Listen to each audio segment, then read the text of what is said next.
Sir Chandrababu Naidu గారు and Revanth Reddy గారు వీళ్ళిద్దరూ కూడా భేటీ కాబోతున్నారు సార్. అంటే రెండు రాష్ట్రాల ఉమ్మడి సమస్యలపైన డిస్కస్ చేద్దామని వాళ్ళ ఉద్దేశం. అయితే ఇదే మీటింగ్‌కి రాహుల్ గాంధీ గారితో ఒక కాన్ఫరెన్స్ మీటింగ్ కూడా ఉంటుందని అంటున్నారు. మరి దీంట్లో నిజమెంతుంది? అసలు ఇప్పుడు వీళ్ళ డిస్కషన్ ఎందుకు అంటారు? అంటే ఓన్లీ ప్రజా సమస్యలపైనే అంటారా? లేకుంటే పొలిటికల్‌గా ఏమన్నా ఉండే అవకాశం ఉందంటారా సార్? ముందసలు మామూలుగా వాళ్ళేం చెప్తున్నారని చూద్దాం. ముఖ్యంగా చంద్రబాబు ఇనిషియేషన్ తీసుకున్నట్టుగా మనకు కనపడుతుంది. చంద్రబాబు రేవంత్ రెడ్డికి లెటర్ రాశాడు.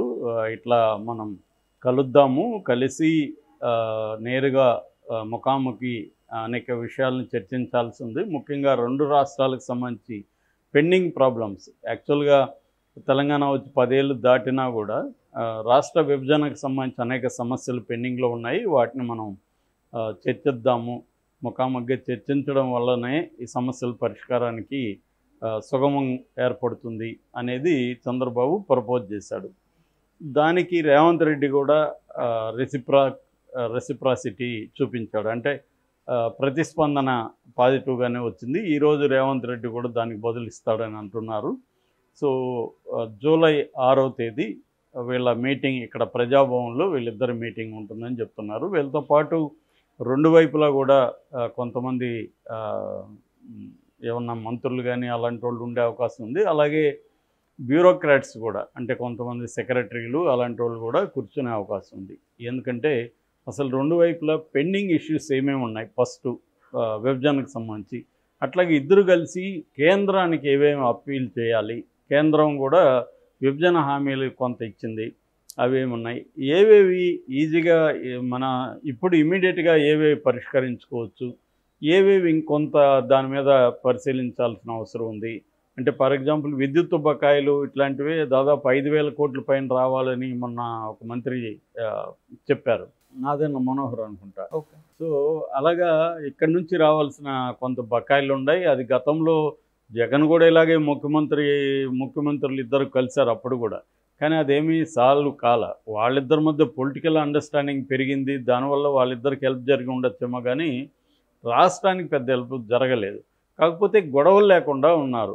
ఆ రాష్ట్రానికి ఈ రాష్ట్రానికి మధ్య పెద్ద గొడవలు లేకుండా నడిచింది బండి ఈ 10 ఏళ్ళు. అయితే రేవంత్ రెడ్డి అధికారంలోకి వస్తాడేమో మనం రాకుండా చూసుకోవాలని గొడవలు కూడా లాస్ట్ డే క్రియేట్ చేశారు. అది కూడా జగన్ అండ్ కేసీఆర్ ఇద్దరు కలిసే నాగార్జున సాగర్ దగ్గర ఒక డ్రామా క్రియేట్ చేసినట్టుగా మనకు అర్థమవుతుంది. అప్పుడు కూడా రేవంత్ రెడ్డి దాన్ని చేశాడు. దాని తర్వాత సెంటిమెంట్ని ఉపయోగించుకోవాలని ఇటు కేసీఆర్ ట్రై చేశాడు, రేవంత్ రెడ్డి కూడా ట్రై చేశాడు. సో ఇప్పుడు అక్కడ రేవంత్ రెడ్డికి ఒకప్పుడు గురువు అని పేరుంది. ఎందుకంటే రేవంత్ రెడ్డి చంద్రబాబు దగ్గరే రాజకీయాలు నేర్చుకుని పెరిగాడు.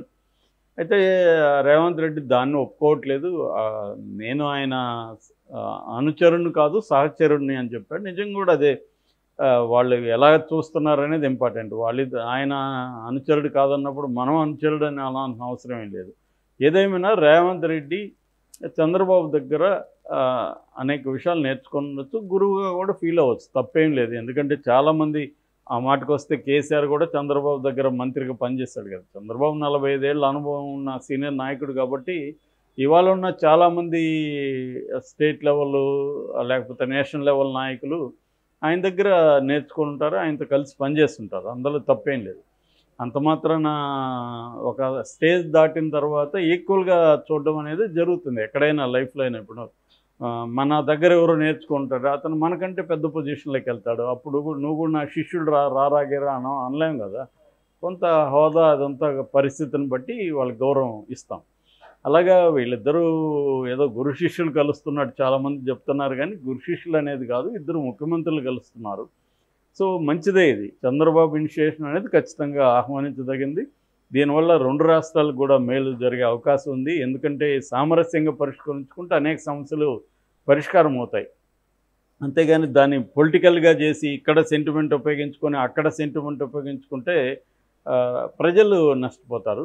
ఆ రకంగా మంచి పనే వీళ్ళ మీటింగ్ అయితే ఖచ్చితంగా మంచి పనే. దీని నుంచి ఏమి అవుట్కమ్ ఏందనేది ఇంపార్టెంట్.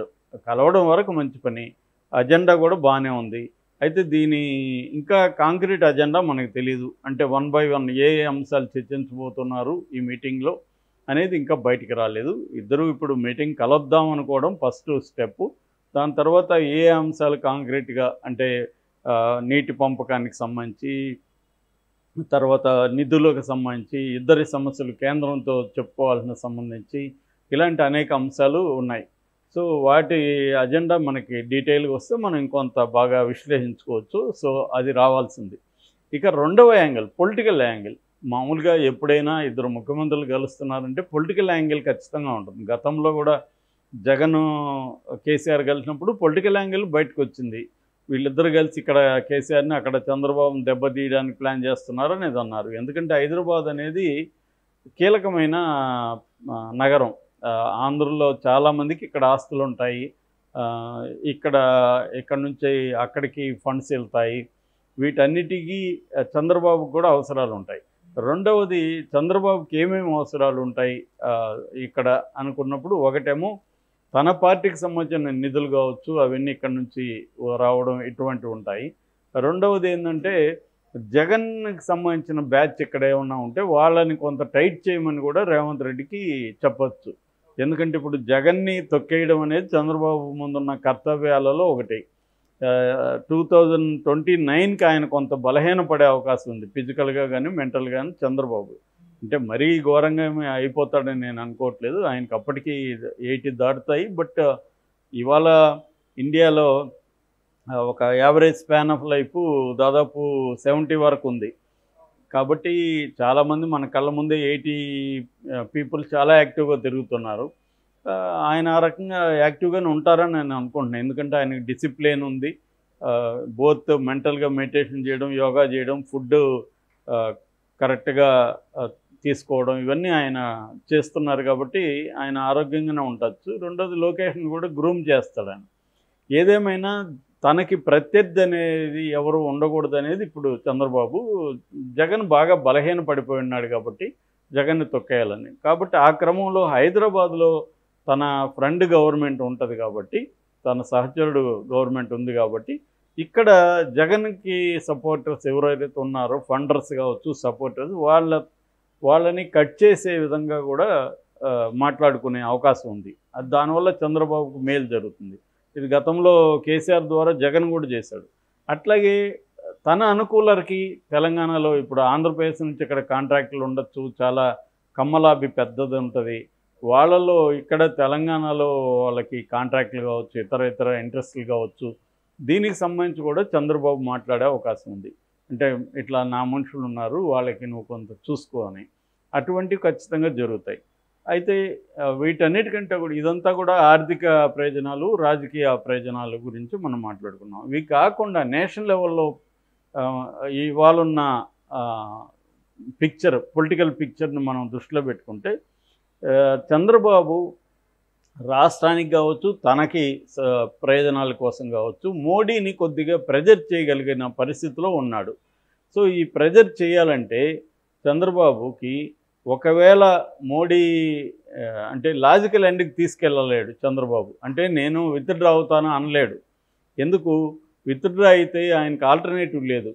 విత్డ్రా అయితే మోడీ ఇంకేదన్నా మేనేజ్ చేసి, మోడీ కానీ గవర్నమెంట్లో ఉంటే చంద్రబాబుని ఇబ్బంది పెట్టగలరు మోడీ. సో కాబట్టి ఇవన్నీ ఆలోచించి చంద్రబాబు ఏం చేస్తాడంటే, మోడీని ప్రెజర్ చేయాలంటే ఆల్టర్నేటివ్ కూడా ఇండియా కూటమితో కూడా కొంత టచ్లో ఉంటే చంద్రబాబు, రేపొద్దున ఏదన్నా అయితే ఇండియా కూటమి ద్వారా మళ్ళీ గవర్నమెంట్ ఫామ్ చేయగలిగిన పరిస్థితిలో ఉంటేనే చంద్రబాబు మోడీని బెదిరించగలడు, లేకపోతే బెదిరించలేడు. అందుకని కూడా తనకి కాంగ్రెస్లో ఆల్రెడీ కొంతమంది ఫ్రెండ్స్ ఉన్నారు. ఆ రకంగా రేవంత్ రెడ్డితో కూడా ద్వారా కూడా ఆయన ఈ విషయాలు కూడా చర్చించే అవకాశం ఉంది. అసలు పరిస్థితి ఏంటి, రేపొద్దున ఒకవేళ ఏదన్నా రాష్ట్రానికి ఇప్పటికిప్పుడు కాకపోవచ్చు, ఒక 2 ఏళ్ల తర్వాత ఏంటో, ఇప్పుడు ప్రత్యేక హోదా ఇవ్వలేదు అని చెప్పి రేపొద్దున చంద్రబాబు బయటికి రావడానికి కూడా ఆయన కారణాలు ఉంటాయి.